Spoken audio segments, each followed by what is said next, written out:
वन्दे लोकत्रयं सतवाक्यं देवसम् अमरवशरणं प्रबद्धं लोकजीवनं प्रणयप्रवृत्तं जगद्वनं वन्दे जीवनं जीवनं सत्पुरुषं सत्पुरुषं परम प्रेममय सृष्टि ठाकुर मरवरण गुरुदेव विश्वजननी जगज्जननी क्षमा आचार्य प्रभुपाद वर्ता वरण्य आचार्य दादा ठाकुर परिवार समस्त अभय पाद कमल मोर যথাযথ কোটি কোটি প্রণাম।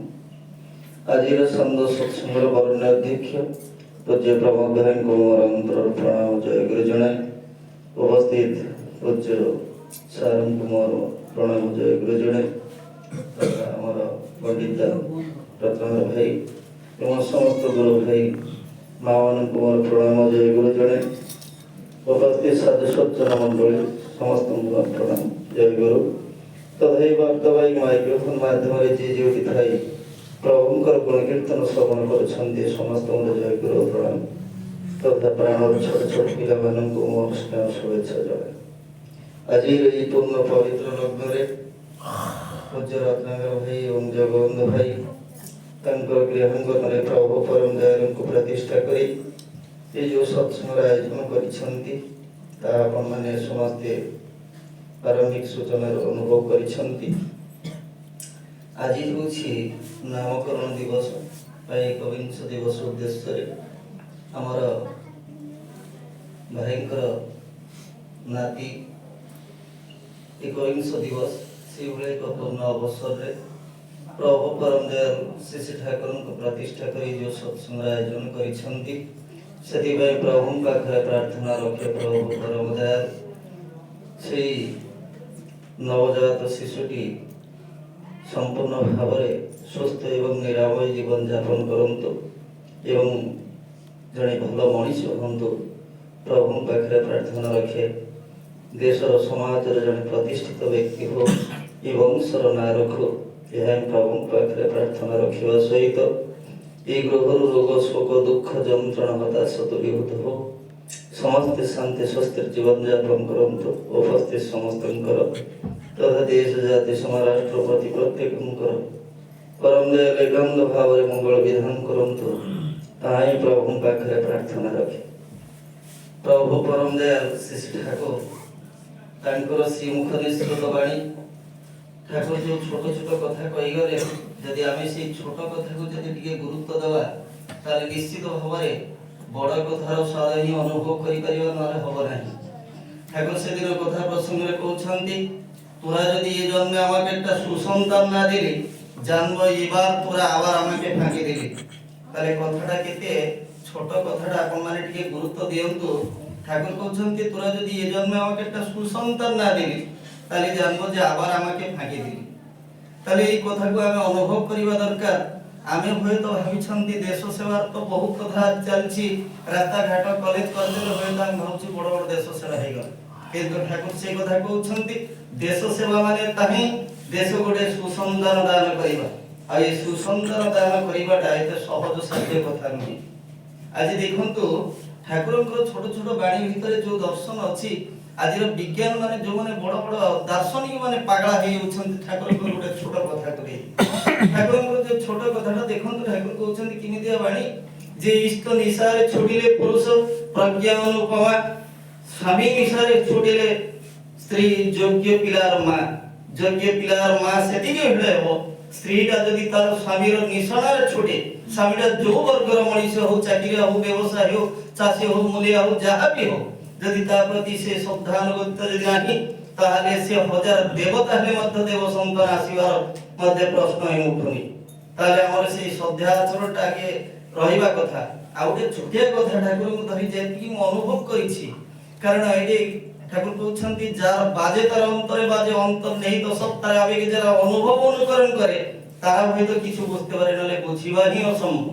सेदिन ठाकुरंकर एती कथा सेदिन मते गोटे कथा प्रसंग रे कहउथिले गोटे जाइथिले गोटे सम्मेलन की सेठी आलोचना तो विभिन्न कथा विभिन्न प्रकार कथा हला शास्त्र कथा वेदांत उपनिषद कथा बहुत कथा हला किंतु मो सेठी गोटे कथा मोर सेठी बसिकरी मने पड़थला मोर जेतले पाळी पड़ले मो सेति बेले से छोटिया कथाटा कहितली म देखंतु আজি ଆମେ ହୁଏତ ଯୋଉମାନେ ଭଲ ଗାଇ ଜାଣିଛନ୍ତି, ଭଲ ବଜେଇ ଜାଣିଛନ୍ତି ଏବଂ ଭଲ ପ୍ରବଚନ ଦେଇ ଜାଣିଛନ୍ତି, ଏଇଗୁଡାକ ହୁଏତ ମଣିଷ ମନ୍ତ୍ରମୁଗ୍ଧ ହେଇକି ପେଣ୍ଡାଲରେ ବସିକି ଶୁଣି ଥାଇ ପାରନ୍ତି।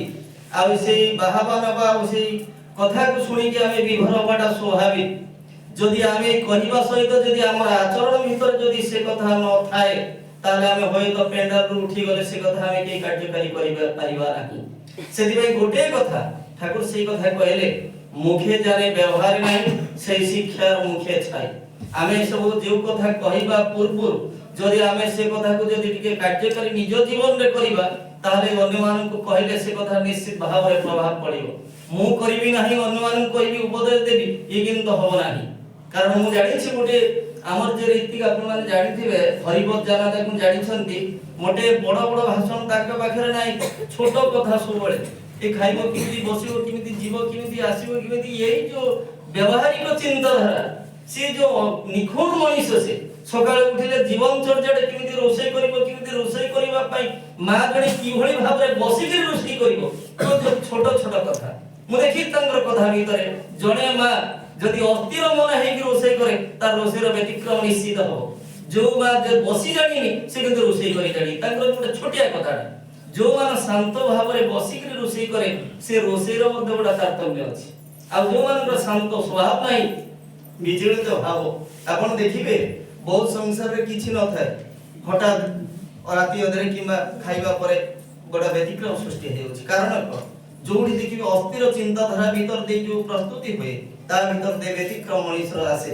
ସେଥିପାଇଁ ସବୁବେଳେ ଶାନ୍ତ ଏବଂ ସ୍ୱଭାବ ମଣିଷ ଭିତରେ ରହିଲେ ସବୁ କିଛି ଭଲରେ ହବ। ସେଥିପାଇଁ ଆମେ ଖାଲି କହିଲେ ହବନି, କହିବା ସହିତ କରିବାକୁ ପଡ଼ିବ। ଠାକୁରଙ୍କର ଜୀବନକୁ ଯଦି ଆମେ ତନ୍ନ ତନ୍ନ କରିକି ଦେଖିବା, ତାହେଲେ ଏଠି ଖାଲି ଠାକୁର କହିଲେ କର ହବ ପାଅ, ନ କଲେ କଲେ ହବ, ହେଲେ ପାଇବ। ହେଲେ এই যে କରିବା হওয়া ভিতর যদি দেখুন তো ছোটিয়া উদাহরণটা এদিকে, যে আমি যদি একটা পিলা স্কুলକୁ যাଉଛି, স্কুলକୁ ଯିବା ସହିତ ସେ ପାଠ ପଢିବା ପରେ ସେ ଯୋଗ୍ୟବାନ ହବ, ତାପରେ ଚାକିରି ବା ରାଜନୀତି ଯୋଉ ବ୍ୟବସାୟ ନିଶ୍ଚିତ ଭାବରେ ତା ପଛରେ ଗୋଡେଇବ।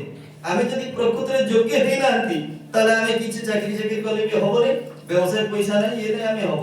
କିନ୍ତୁ ବହୁ ଲୋକ ମଧ୍ୟ ଜିରୋର ହିରୋ ହେଇ ଯାଉଛନ୍ତି, ଆଉ ବହୁତ ଲୋକ ପାଖରେ କୋଟି କୋଟି ଟଙ୍କା ହେଇ ଅଛନ୍ତି, କିନ୍ତୁ ସବୁ ବେକାର ଏବଂ ସବୁ କିଛି ଉଡେଇ ଦଉଛନ୍ତି।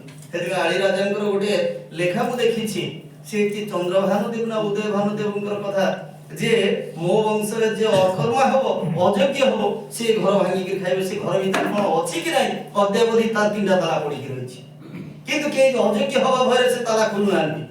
ତାହେଲେ ଏଇଠି ଗୋଟେ କଥାଟା ଚିନ୍ତା କରନ୍ତୁ, ସେ କେତେ ଦୂରଦୃଷ୍ଟି ସମ୍ପନ୍ନ ମଣିଷ, ଯେ ମୋ ବଂଶରେ ଯେ ଅଯୋଗ୍ୟ ହବ ସେ ତାଲା ଖୋଲିବ। ସେ କିଏ ମାନେ କିଛି ଗବେଷକ ମାନେ ମଧ୍ୟ ମତାମତ ଦଉଛନ୍ତି, ତା ଭିତରେ କିଛି ଧନରତ୍ନ ଥାଇପାରେ, ଆଉ କିଛି କିଛି ଗବେଷକ ଦଉଛନ୍ତି ତା ଭିତରେ କିଛି ନାହିଁ। ତା ବଂଶର ପିଲାମାନଙ୍କୁ ଯୋଗ୍ୟ କରିବା ପାଇଁ ଗୋଟେ ଅଭିନବ ଚେତନା, ମାନେ ଚେତାବନୀ। ତାହେଲେ ଆମେ କଣ ଅଯୋଗ୍ୟ ହବୁ ସେ ଘର ଖୋଲିବୁ?